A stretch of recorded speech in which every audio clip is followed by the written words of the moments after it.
Yeah, this is a more acceptable time for ice cream.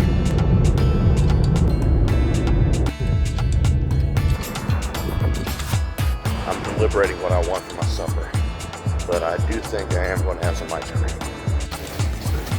I would usually get the hot fudge, but I wanted to go the caramel route this time. Where's my food? All right, thank you. You know, they discontinued Redbox a little while back, but it is kind of surprising to see they still got those machines out there. Yeah, I like to dip my fries in hot fudge sundae, but let's see what this one tastes like. Let's see. All right. Let's try again, because that was not a solid enough fry. I don't think this one is either.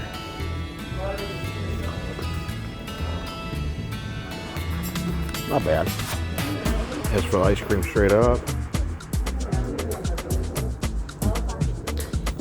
I wanted something different, but I still think that hot fudge is my favorite. I'm still thinking about trying banana split. I asked for extra pickles, and that's what I got. Oh yeah. That's a triple, by the way. And that's a wrap. Alright, so we're back home now. We've been home for a little bit. I'm changing some things up. Alright, new YouTube profile pic. There we have it, Rowdy JQO. That is pretty much the second name of my channel. One of the two official names of my channel anyway. That one may be treated as primary. I was able to do the profile picture change on other social, other media as well, such as TikTok. And I think going forward is where the fun is going to amplify. In my newly vlogged, wow, that's not coming right. In my newly launched vlog series, The Raw Side of Rowdy, I talked about how I want to get my fishing license, do some more fishing this year. I haven't been fishing since 2021. And I also talked about doing gameplay content as well. So in that vlog series, I'll be posting some stuff there from time to time. It's really like, it's like nothing super studio-ish. Not a bunch of editing, just me speaking my mind. It's more relaxed, nothing stringent, nothing spectacular. And as I continue making content with AI, I do plan on releasing another AI fails and oddities compilation, just like I did with that other one. So this is pretty much a belated welcome to spring video, and I've already talked about how winter is not my favorite season.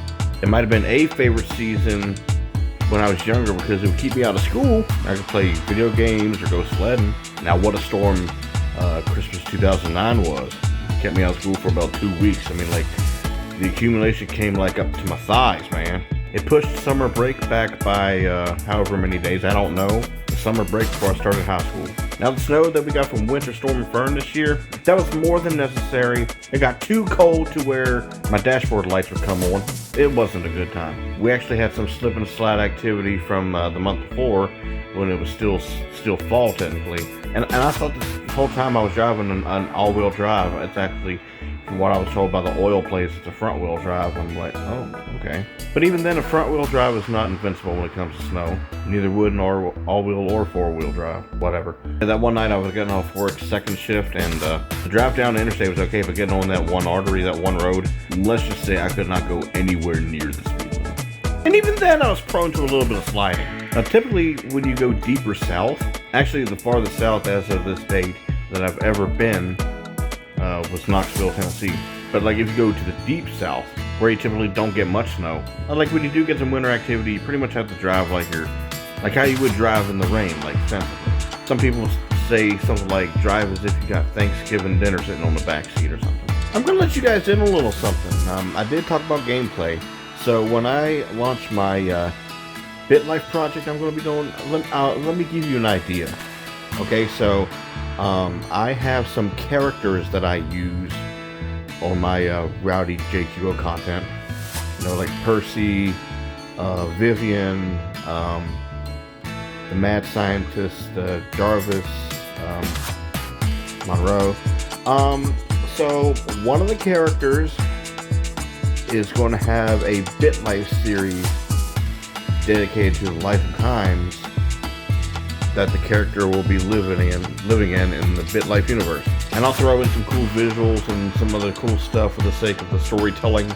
I don't intend for this to be bland gameplay content either. And I think I might start the gaming and shooting, the whole process before as early as before this weekend. Now, 2025 was a hard year for me personally. Talking about my personal life, you know, work-life balance, or should I say work-life imbalance. Things could have gone a lot better. And the car that I had before this one was pretty much more trouble than what it was worth. And I was kind of paranoid about that.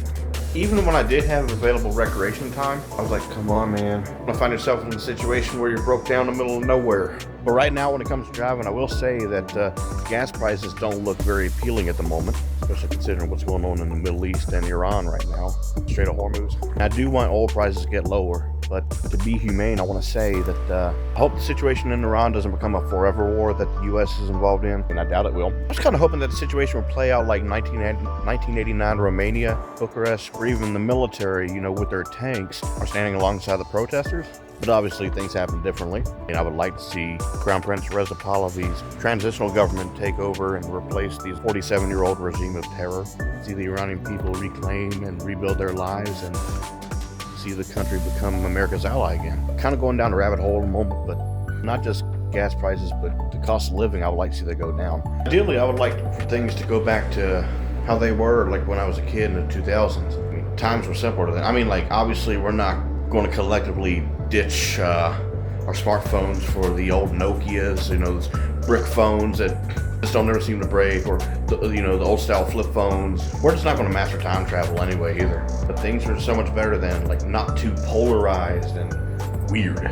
Maybe like a couple weeks or more, I might go and get my fishing license. I check and see if my pole is still usable. I would like to catch a nice trout or a bass for a change instead of just perch. All right, we're going back to 2019 here. That's an odd way of catching a fish. It didn't even make it into its mouth. And here's another place.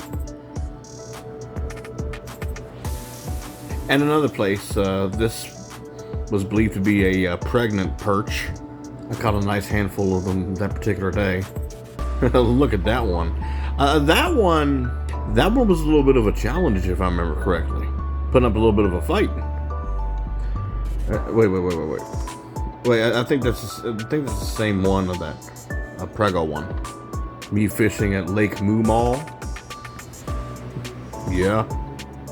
That was my first ever actual camping trip, and I had a really good time.